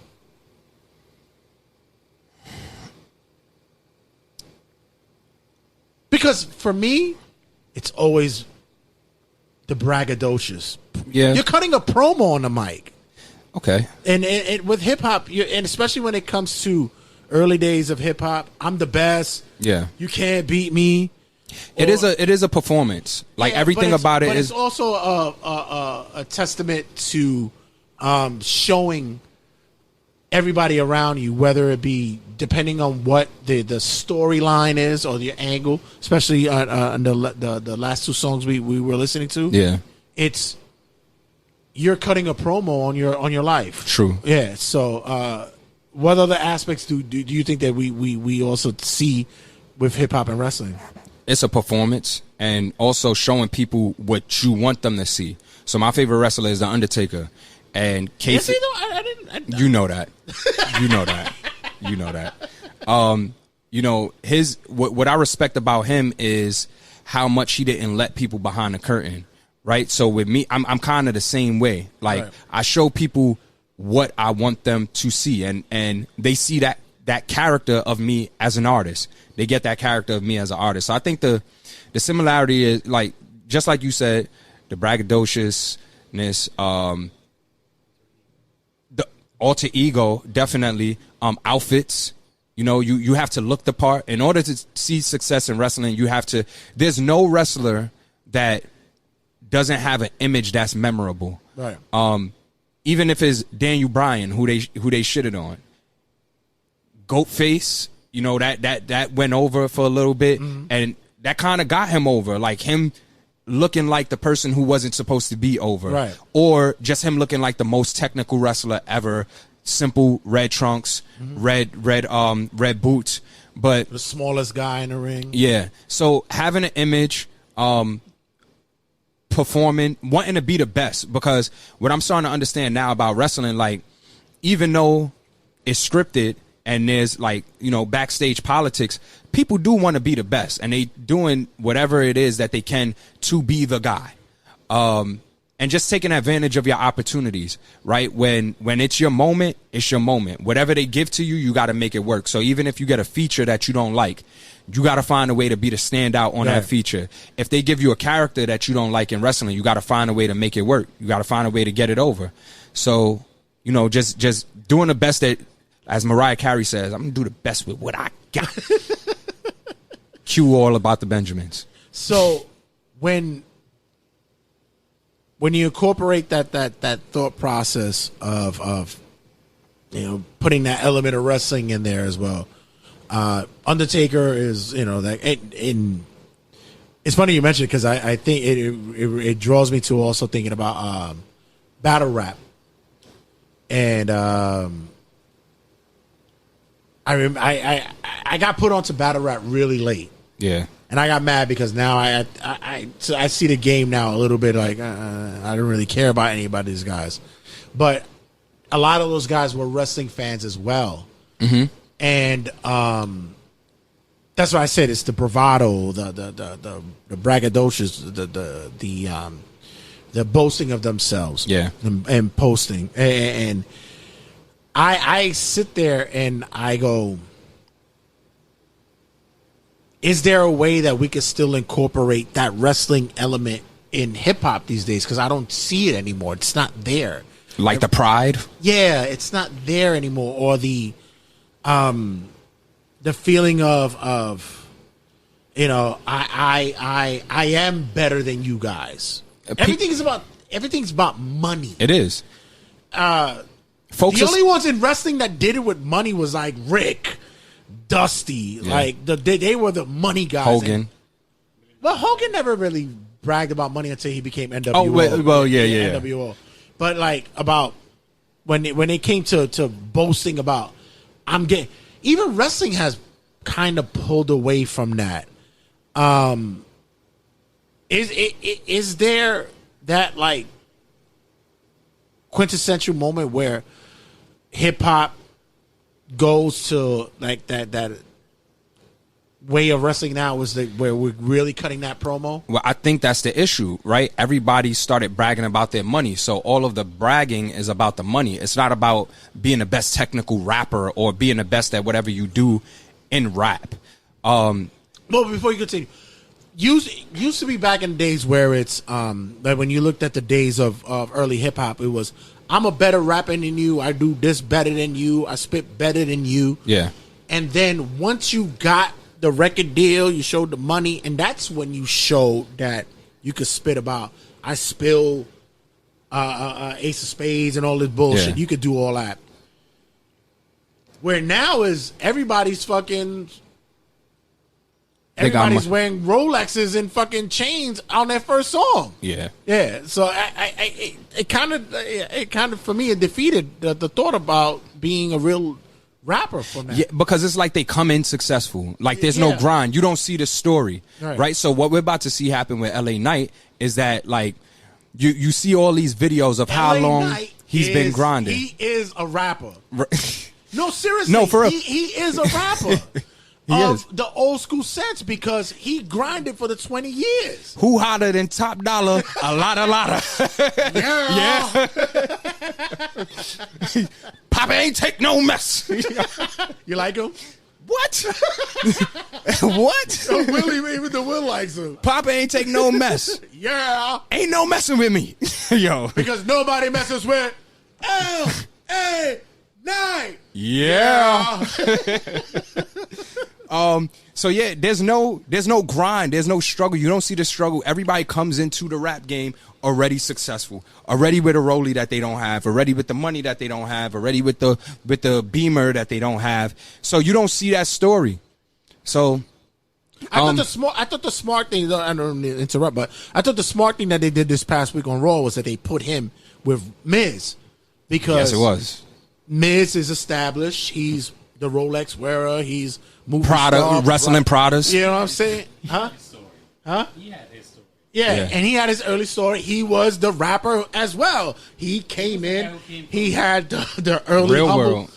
His pissy elevator stories was, I didn't change in the locker room with everybody else. And he had that kind of rapper story. My drug sales story was that everybody hated me and I couldn't get on. Like, that was the way it was. So now that with LA Knight coming in, he's the rap story as well. Yeah. Now he's going head first with it. But I think what I hear you saying is that it's relatable. When you have a story that captures the people that they can be invested in, the crowd, the fans, then like you'll see more success because they resonate with you. When you don't have a story that people like the Viking Raiders, people don't resonate with that. I don't see no Vikings swimming around here, so like it's gonna be hard for me to gravitate to it. Now, if they were a faction who or a tag team who like they stick to some Viking roots and they remove the face paint and all of that, but they move like Vikings, but it's not. It's more realistic. No, because like we're removed from that. But like, let's say that was their religion, right? Let's say that's their religion, okay. their lineage, their history, and they stick to those like in the way that they wrestle and in their promos. But we remove all this mystical stuff that's not real. Like more and more, we want to see things that are real. Says the man whose favorite wrestler is The Undertaker. But he came out on a motorcycle, right? Later on. No, but Undertaker's story, and you know what's crazy? Because, yeah, let's get to the wrestling talk. Undertaker. That's what I was alluding. That's what I was leading into. Undertaker's story, right? It's like me as a fan who came up liking Undertaker in the midst. In the middle of like his run, you came in rolling. I did, right? So this is what I'm saying. That's the character that I gravitated to. But his story is not that far off from being realistic, right? Especially when they introduce Kane, right? He's a dead man, quote unquote. But no, no, he's the Undertaker. He's the people that work on the dead bodies, right? Okay. So he's blue and stuff because he's in the freezer a lot, right? Right. But when they tied in the story with Kane. The story was that him and Kane family owned a funeral home, Okay. Right? So there's people who own funeral homes. That own cemeteries. So they own a funeral home. Undertaker is the cause of the funeral home burning down. They thought they killed the brother, but the brother is still alive. So even though he's a dead man, that's his nickname. He works with dead people. It's not that he's actually dead, right? He embodies the spirit of dead people because you're around them all the time. You know, work in funeral homes as opposed to people who enjoy Vikings. That's true. That's true. But I don't see no damn Vikings around here. Like, I don't see no Vikings. See any fucking I see more. Either. I see more morticians. How many Undertakers you know? I knew one. The one I knew a mortician. Like. No, I ain't like her. I ain't like her. I knew a mortician. She was my ex's cousin, and she was making wild money. And then Kenny wanted to be a mortician. 40 wanted to be a mortician. Right. Shout out to 40. My guy. So I knew people who wanted to get into it, and I did know one person who was a mortician. But you see, that's the thing about wrestling. You know a Viking? No, and I don't know a mortician either. But you know cemetery. You gotta speak to them. All right. I know people who like to paint their face when it's fun. No, when people pass away, they have to go to the morgue. They have to go to the mortician. You work in a hospital. There's a morgue in freaking Woodhall. Yeah, but if you see the guy who works in the morgue, he doesn't look like the fucking Undertaker. He's a black dude from fucking Brownsville who got big gold chains and fucking four-finger rings. Well, now in the society, this goes back to our conversation. They care more about the money, so they'll do any job for the money. Undertaker cared about the dead bodies. How many Undertakers you know that look like the dude from fucking what is it for Hoodlum? You ever seen the movie Hoodlum? No. He's like, we'll make sure we'll take care of the body. This was also 1990 though. It doesn't work that way. This was also 1990, so that it applied. You like the biker Undertaker, which was cool. It's fine. That's fine. No, I did like Biker Undertaker. There's no denying that. Which puts the Rock element when we go fucking 360. Kid Rock and all that stuff. But he had to change though. He had to get more realistic. No, I get that, but what I'm saying is that everything is about when it comes to wrestling as well as with hip hop as well. It's gimmicks. It's characters. I get it. Sometimes characters. So you like the Viking Raiders? I like their wrestling. Yes, they're phenomenal. Their story sucks. I like their wrestling when they were in Ring of Honor. When they were War Machine, it was a better fit for me. But WWE is Disney, so we get that. So when we look at, let's say you watch AEW. Mm-hmm. Okay, so we're looking away from the characteristics of WWE. Who's your favorite look right now in AEW? Who's the person that you enjoy right now? If you don't say the three letters, I'm going to throw you out.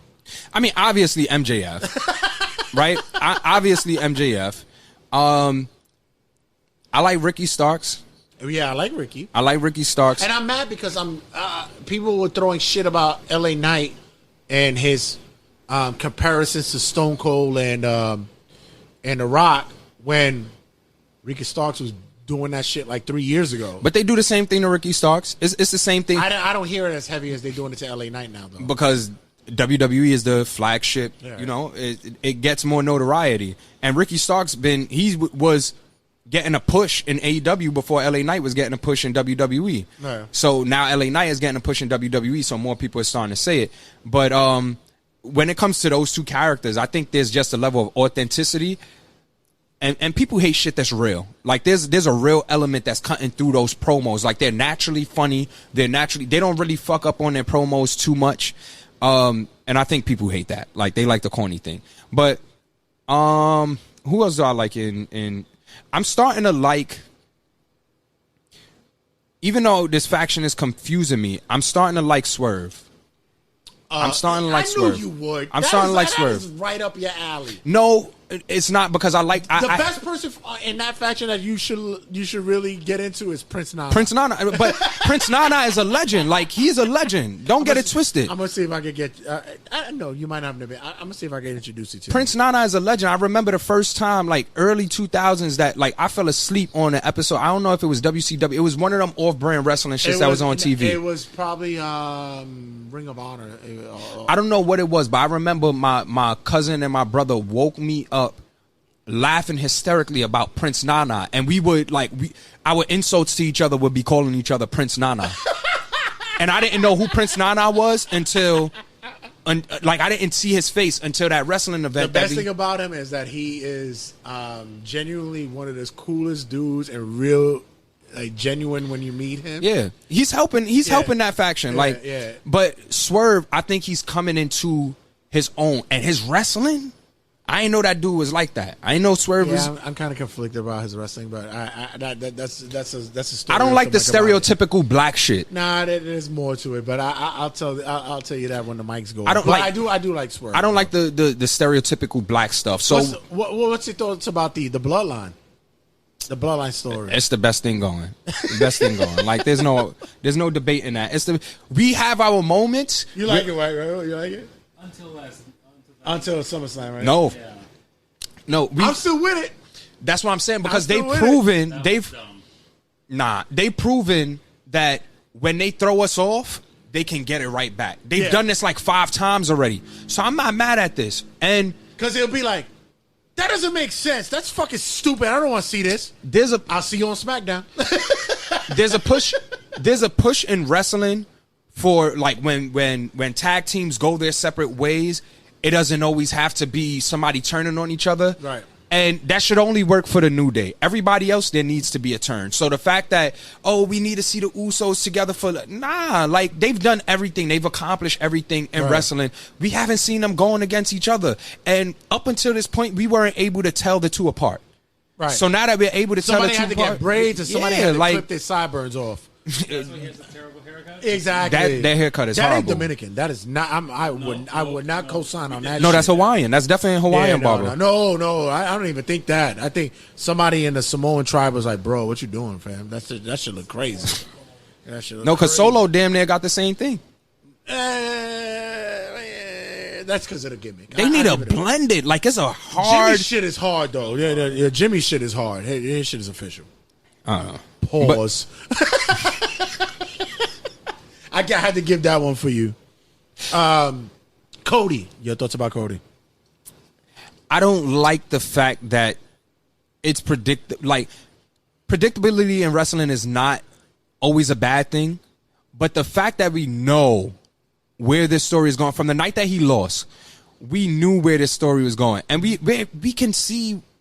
We can write the story ourselves. We knew what Brock Lesnar was there for. It was cool to see Brock Lesnar put somebody over at the way that he did. And to know, apparently they're saying that him raising Cody's hand wasn't in the script. To know that wasn't scripted, even though it's hard for me to believe. to know that it wasn't scripted was pretty cool. But the only thing I don't like about this storyline is that we know where it's going. And do we though? Because we thought we knew it was going at WrestleMania. No, we didn't. He didn't. We got to see Roman get to 1,000 days. You and I sat there and said, like, it'd be great for Cody to get it, but he's not going to get it. Yeah, he wasn't going to get the title. We knew that. But for everyone else who that's what they're marketing it's going to be, they didn't know that shit. They thought that Cody was going to get the belt from Roman at Mania. They thought that. But that's cool that they thought that because that that's shows what they're marketing to. Yeah, because that shows like, those fans aren't predicting the storyline. And that's cool that there's more of those fans now that are surprised when something happens in wrestling.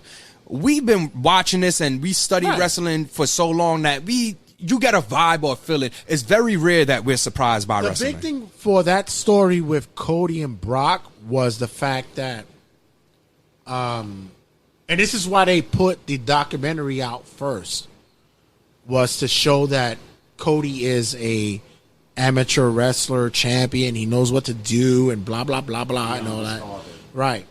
And He's an amateur wrestler. That's what it like. Yeah, he has an amateur wrestling background. Of course, he was. Why didn't they play more into that on TV? Because they wanted to sell it more in the documentary about it. They wanted to sell it more. If you That's know a missed Cody, opportunity. Not. I mean, it really. worked. It worked, not but really because it's trying to draw eyes. That's why I said WWE is Disney. They want to draw eyes more to different aspects of the story. So when you watch by the way, watch the documentary. It's actually really good. They wanted to tell you that he was an amateur wrestler in high school, and he was a champion amateur wrestler. And the real story was, it wasn't that he beat Brock in that the rubber match. It was what Brock did after, because it's rare that Brock would give acknowledgement to anybody if he lost. So it's the put over. It's it's called the carrying of the torch, and that's what he did for him there. But I get what you're saying, because if you don't know it, it's like finding Waldo at fucking at a White Klans rally. It's like you're not gonna fucking yeah. Was that too? Oh, okay. It's a bad example. Maybe not. It could be a. It could be a cross. So we're gonna be closing out real soon, but I'm gonna ask you top 5 wrestlers of the present time. Oh damn! Shit. Are we talking all around, like wrestling personality? Present time. The last 10 years. I'll give you 10 years. Roman Reigns, Kenny Omega. Okay.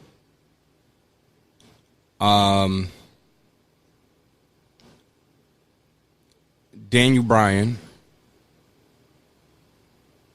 also known as Bryan Danielson these days.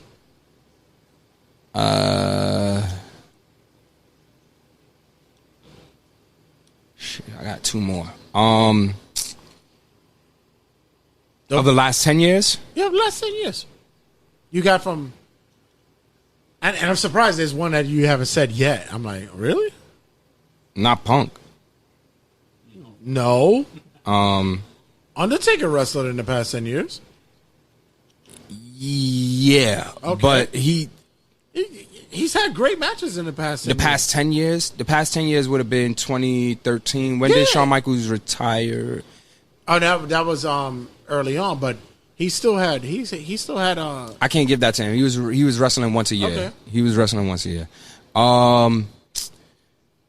Okay. So we got Roman, Kenny Omega, Daniel Bryan. Mm-hmm. What the fuck?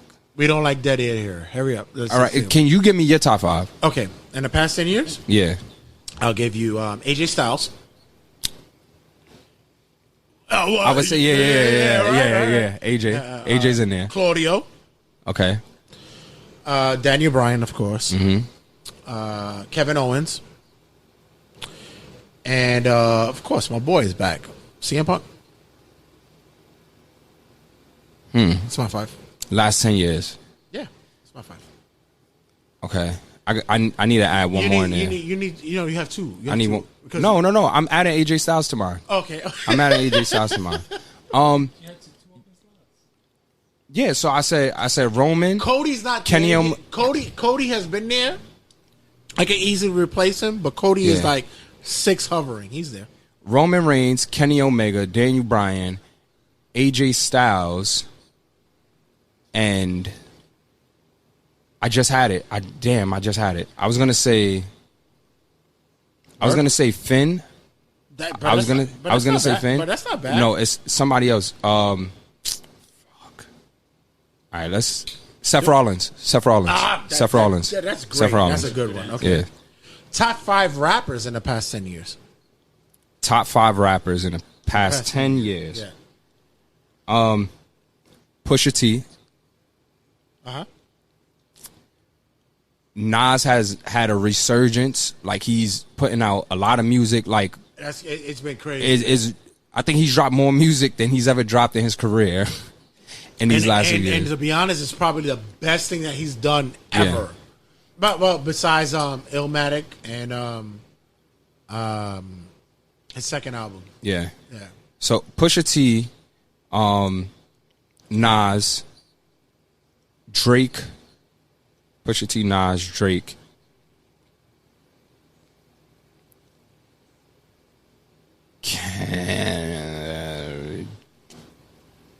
J. Cole. Big Sean. I'm surprised you didn't say Marc-Baze. That would have been cool. You could have said that. You could have been self-indulgent. That's okay. That's cool. That is cool. But my 5. I mean, that's a given. My 5 in the past 10 years, and I'm gonna cheat because YouTube and a lot of old school shit is Dylon. And Dylon. Yeah, I'm gonna go with that.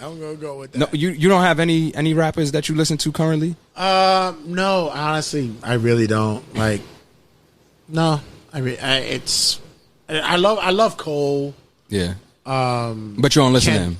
No, when you play your playlist. Yeah. When Cole pops up, you get it. You should listen to Jack Harlow's new album. Kendrick is hard. Pusha definitely. M is still doing it. Yeah. To this day. Puerto Ricans always gonna throw Eminem in there. But I'm not fucking. But I'm not gonna fucking sit there and say, "Yay!" I don't know. They think Eminem is Puerto Rican just because he dyed his hair blonde. I said for the last 10 years. The last 10 years, I did. Hip hop has been like squash money to me, so it's like. And shout out to M. Dylon, yeah, I'm gonna go with Dylon. I think you'll enjoy Jack Harlow's latest album. I would. I heard Harlow stuff, and he's no, not really. Action Bronson. I'll do that. Okay, that's respectable. He's a fake ghost. He's a white ghost. First time I ever got high is because Action Bronson threw weed in the crowd. Yeah. Yeah. Really? Yeah. Yep. He threw an ounce of weed in the crowd. We caught it, and that's the first time I ever smoked. Real talk. That's actually pretty funny. Favorite wrestlers ever? Okay, I like this question. All time. Undertaker, Triple H, Eddie Guerrero,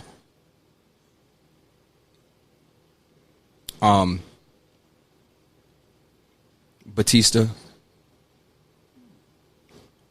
and Shawn Michaels. Mine would be Goldberg. Get the fuck out of here. No, honestly, Bret Hart, Stone Cold, CM Punk, Ric Flair,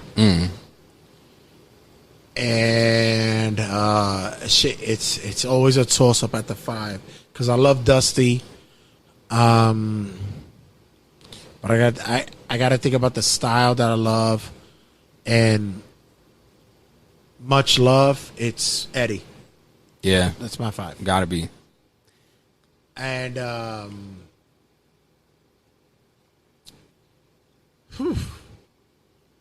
it's been a stretch, isn't it? Yeah, it's been a stretch. We had a good run tonight.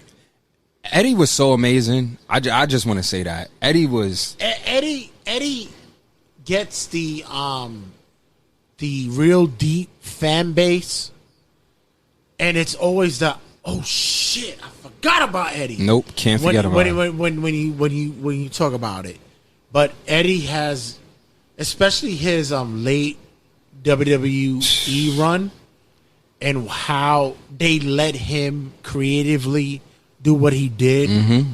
the growth was astonishing. I got to put you on, and I have to send you a lot of Eddie Guerrero matches. I've seen Eddie Guerrero. I know.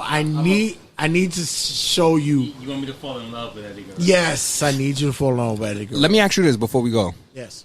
Top 5 hip hop songs for the 50th anniversary of hip hop. 50th? Yeah. Juicy.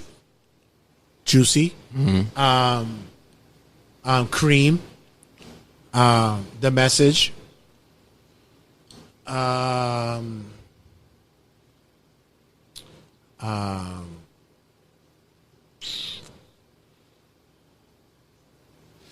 Shit, the last two. Cause I don't want to I don't want to be poppy. Nas. Help me with it. On a One Mic. One Mic. Really? No. New York State of Mind. It was his first song. Straight out the fucking dungeons of rap. You fake niggas don't make it back. Shit. Whose world is this? Yeah, The world is yours. The world is yours. Okay. And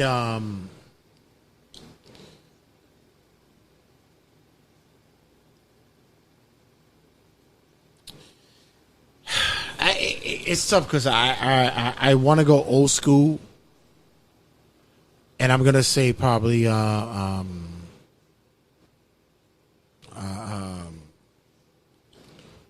Run DMC and Aerosmith. You don't got nothing in there from the 2000s?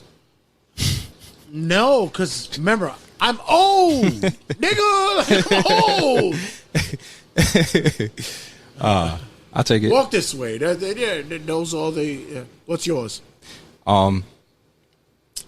Juicy is in there. Can't Tell Me Nothing. Really? Okay. Yeah. Kanye. I'm very impressed because you did a Kanye drop one time during this conversation. Was that just now? No, early on you did. Yeah. But this is the second one that you did. Okay. Juicy, Can't Tell Me Nothing. I have Love Yours by J. Cole. Okay.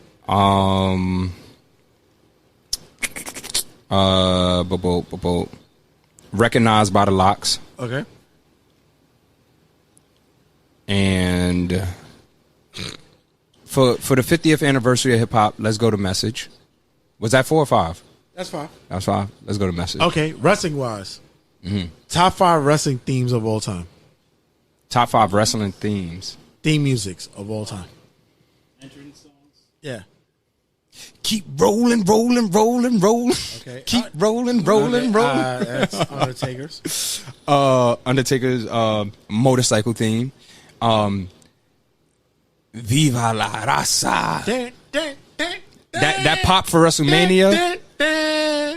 And then you have Triple H's theme. Yes. Which one though? The one. Time to Play the Game. Okay. Time to Play the Game. You can't have top 5 wrestling themes without Vince McMahon. No Chance in Hell. Oh, okay. That's your 5. I think that was 4. Oh, that's 5? Yeah, that's 5. I think. Oh, you know what? If you want to add a bonus, whatever. Yeah. And I'll pass it. I'll pass it. Yes, yes. Stone Cold. No. All right, I'll give that to you. Okay, You want that yeah. Stone Cold one? Yeah. Yeah, that's Yeah. your bonus. All right. That's bullshit. Bro. Okay. Yeah. I'm come on. I'm wearing the Marco 713 shirt. And that's Yeah. sad that you didn't fucking do that. Hogan, number 1. Flair.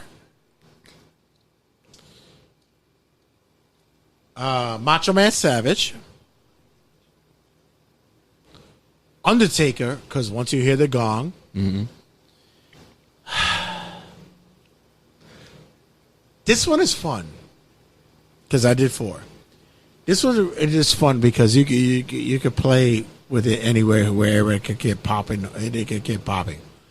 Huh? Doink.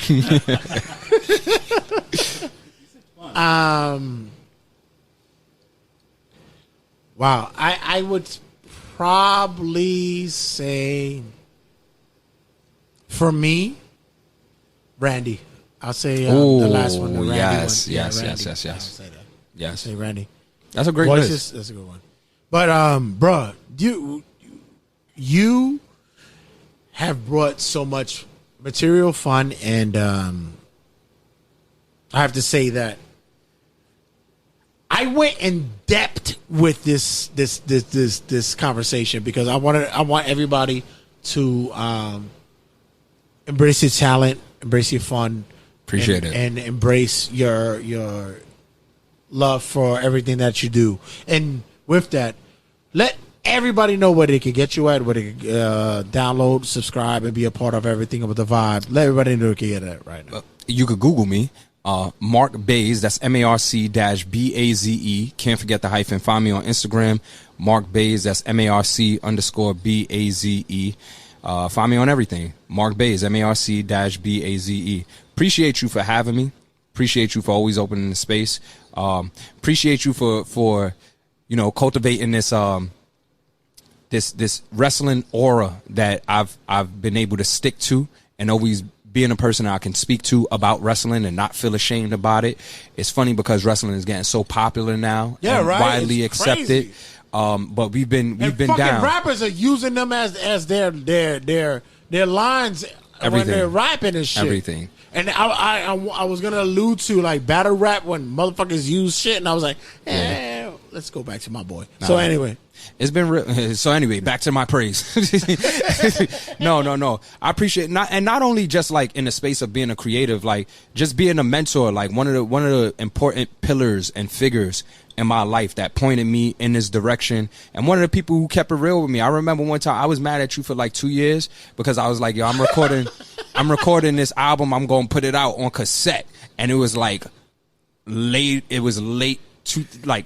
It was going into 2010, 2000. It was like 2009. And he was like, yeah. You was like, you ain't putting no damn tape out. I was like, how the fuck could you not believe in me? But I didn't put the tape out.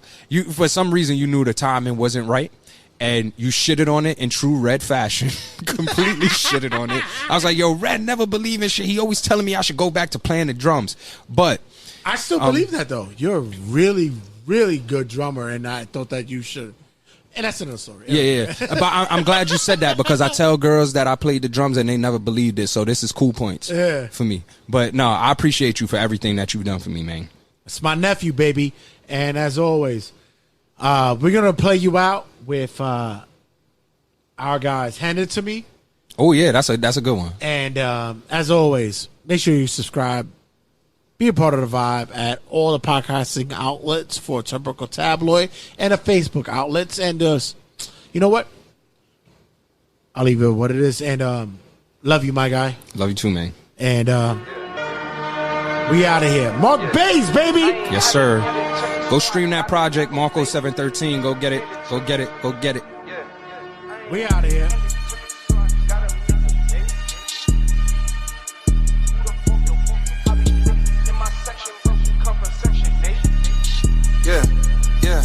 Yeah. I ain't have it handed to me, so I gotta make a way. If my niggas say they hungry, chicken food up on your plate. I be litty in my section, but we come from section 8. Got so tired of living bummy, so we hustle every day. See my life been on the line, and this risk I gotta take. I be trying to clear my mind, but mama need a better place. Got no time, so I pick up the pace. Everything high risk, I ain't playing it safe. Ain't on the same shit, gotta get on my way. Hard froze like I put it in a fucking ice tray. Hold up.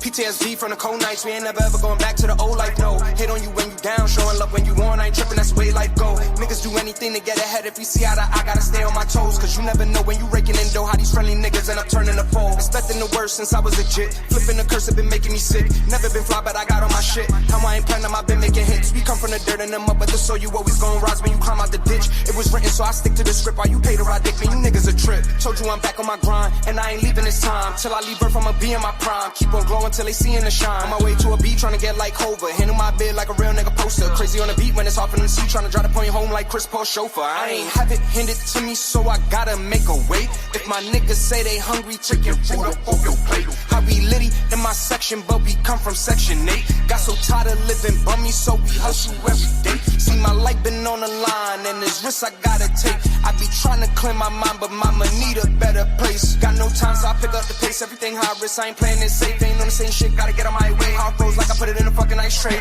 Hold up.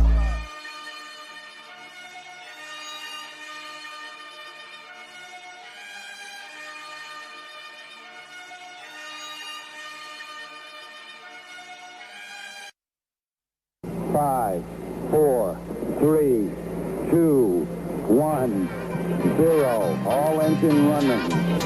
Liftoff.